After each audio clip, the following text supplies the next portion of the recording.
TET উত্তীর্ণদের ন্যায্য দাবি, certificate ও নিয়োগের দাবিতে আগরতলায় ডেপুটেশন।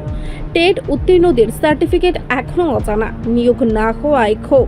টিআরবিটি অফিসে ডেপুটেশন শিক্ষার্থী ও চাকরি প্রার্থীদের।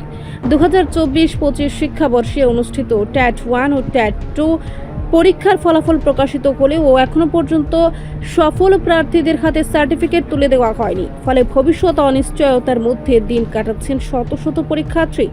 অভিযোগ, দীর্ঘদিন ধরে সার্টিফিকেট প্রদান প্রক্রিয়া আটকে থাকায় তারা কোনো শিক্ষক নিয়োগ প্রক্রিয়ায় অংশ নিতে পারছেন না।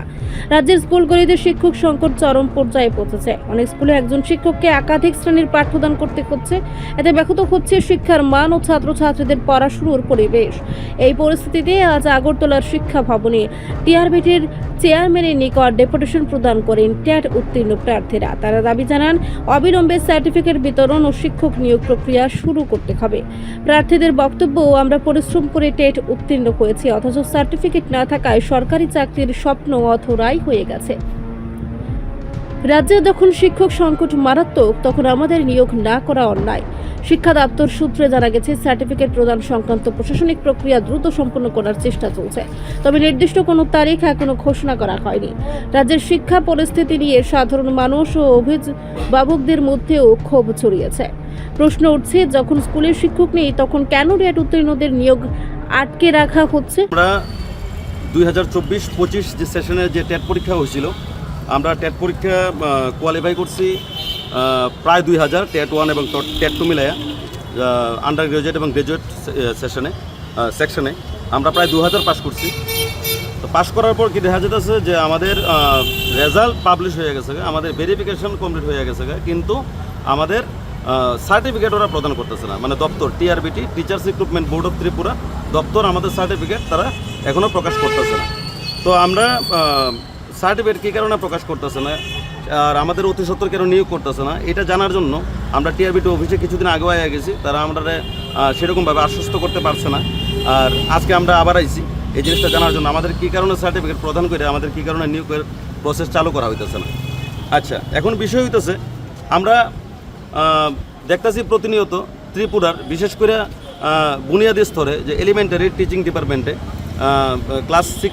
ক্লাস 1 থেকে একদম 10 পর্যন্ত যারা এলিমেন্টারি ডিপার্টমেন্ট, ওই ডিপার্টমেন্টে দেখা যেতেছে কি ত্রিপুরার প্রত্যেকটা স্থানে ছোটো বড় প্রত্যেকটা স্কুলের মধ্যে শিক্ষার্থীরা একটা আন্দোলন করতেছে। শিক্ষার্থী না, শুধুমাত্র গার্জেন তারাও আন্দোলন করতেছে যে শিক্ষক কী কারণে নিয়োগ করা হইতেছে না, স্কুলের মধ্যে টিচার কম।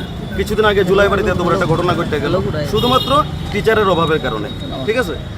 আর আমাদের মুখ্যমন্ত্রী স্যার, উনি আমাদের শিক্ষামন্ত্রীও বটে, উনি স্বয়ং কইছেন যে এই বছর যে টেট পরীক্ষা হয়েছে, 24 সেশনে যে পরীক্ষাটা হয়েছে, এই পরীক্ষার মধ্যে পাশের হার একদম নগ্ন, মানে একদম অল্প পাশের হার। আমরা 5% থেকে কম। আমরা 44,000 স্টুডেন্ট পরীক্ষা দিছি টেট 1 এবং টেট 2 মিলাইয়া। 44,000-এর মধ্যে আমরা প্রায় 2000 পাস করছি। দ্যাট মিনস আমরা 5% থেকে কম পাস করছি। ত্রিপুরা রাজ্যে আমাদের যে অ্যাসেম্বলি সেশন হয়, আমাদের ত্রিপুরা রাজ্যে যে বিধানসভা অধিবেশন, বিধানসভার সেশনের মধ্যে যখন ক্যাবিনেটে জিজ্ঞেস করা হয়েছিল যে ত্রিপুরা এলিমেন্টারি দপ্তরে বুনিয়াদী শিক্ষা স্তরে কতগুলো শূন্যপদ আছে, তখন আমাদের লেজিসলেটিভ অ্যাসেম্বলি থেকে, আমাদের ক্যাবিনেট থেকে রাজ্য সরকার একটা উত্তর দিছিল যে এই যে উত্তরটা, এটা আমি আপনাদের সামনে ধরতেছি, এটার মধ্যে এটা অ্যাসেম্বলি অ্যাডমিটেড, হ্যাঁ, লেখা আছে যে কতগুলা সিট খালি আছে। এটা কিন্তু আমার কথা না, এটা ত্রিপুরা রাজ্য সরকারের কথা। এর মধ্যে দেখা গেছে, আমি অন্যান্য দপ্তরগুলো কইলাম না, শুধুমাত্র গ্রাজুয়েট টিচার এবং আন্ডার গ্রাজুয়েট টিচারটা আমি যদি বলি, তাহলে গ্রাজুয়েট টিচার শূন্যপদ আছে 2781 জন এবং আন্ডার গ্রাজুয়েট টিচার শূন্যপদ আছে 1406 জন, ঠিক আছে। আর আমরা এবছর গ্রাজুয়েট টিচারের পদের জন্য পাশ করেছি শুধুমাত্র 1500, আর আন্ডার গ্রাজুয়েট টিচারের পদের জন্য পাশ করা হয়েছে শুধুমাত্র 500-র মতো। তাহলে মোট আমরা 2000 পাস করেছি, আর মোট শূন্যপদ আছে প্রায় 4000-এর উপরে। তাহলে আমাদেরকে কেন অতি সত্বর নিয়োগ করা হচ্ছে না? মুখ্যমন্ত্রী স্যার নিজেই বলেছেন যে ত্রিপুরার, শুধু মুখ্যমন্ত্রী স্যার না, ত্রিপুরার প্রত্যেক মন্ত্রী, মিনিস্টার, অভিভাবক মহল, ছাত্র সমাজ সবাই বলছে যে ত্রিপুরায় শিক্ষকের অভাব। মুখ্যমন্ত্রী স্যার নিজে বলেছেন যে পাশের হার কম, আমরা টেট কোয়ালিফাইড টিচার পাচ্ছি না। রতনলাল নাথ স্যার অনেকবার বলেছেন যে আমরা টেট কোয়ালিফাইড টিচার পাচ্ছি না। তাহলে এবছর যেহেতু আমরা 2000-এর মতো পাস করেছি, এত কঠিন প্রশ্ন করার পরেও আমরা বিগত 2022 থেকে 2025 পর্যন্ত পরীক্ষার জন্য অপেক্ষা করছি, পরীক্ষা হচ্ছিল না। এত বছর বাদে পরীক্ষা হয়েছে, পরীক্ষা হওয়ার পর রেজাল্ট পাবলিশ হয়ে গেছে, কিন্তু আমাদের ভেরিফিকেশন কমপ্লিট হয়ে গেছে, কিন্তু আমাদের কেন সার্টিফিকেট প্রদান করে আমাদেরকে নিয়োগ করা হচ্ছে না, এটার উত্তর নেওয়ার জন্য আমরা টিআরবিটি আজকে টিচার্স রিক্রুটমেন্ট বোর্ডে এসেছি। তৎসঙ্গে আমরা সরকারের কাছে এই বার্তাটা পৌঁছাতে চাই যে স্যার, আমাদের অনেকের বয়স উত্তীর্ণ হয়ে যাচ্ছে, আমাদের অনেকের বয়স এখানে 38 আছে, 39 আছে, হ্যাঁ, যাদের আগামী বছর বয়স উত্তীর্ণ হয়ে যাবে, আমাদের সবাইকে আপনারা অতি সত্বর নিয়োগ করুন। ত্রিপুরার শিক্ষার মান উন্নয়নের লক্ষ্যে আমাদের সবাইকে আপনারা অতি সত্বর নিয়োগ করার প্রসেস চালু করুন, কারণ আমরা সবাই যোগ্য। আমরা আমাদের যোগ্য দাবি আদায় করার জন্য এখানে এসেছি।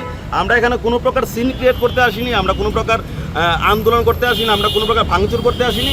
আমরা সরকারের কাছে, যেহেতু মুখ্যমন্ত্রী স্যারের সঙ্গে দেখা করা সম্ভব নয়, তাই আমরা আমাদের দপ্তরে এসেছি। আমরা সুন্দরভাবে সুষ্ঠুভাবে আমরা জবাব নেওয়ার জন্য এসেছি। আমাদেরকে অতি সত্বর আপনারা নিয়োগ করুন। ধন্যবাদ।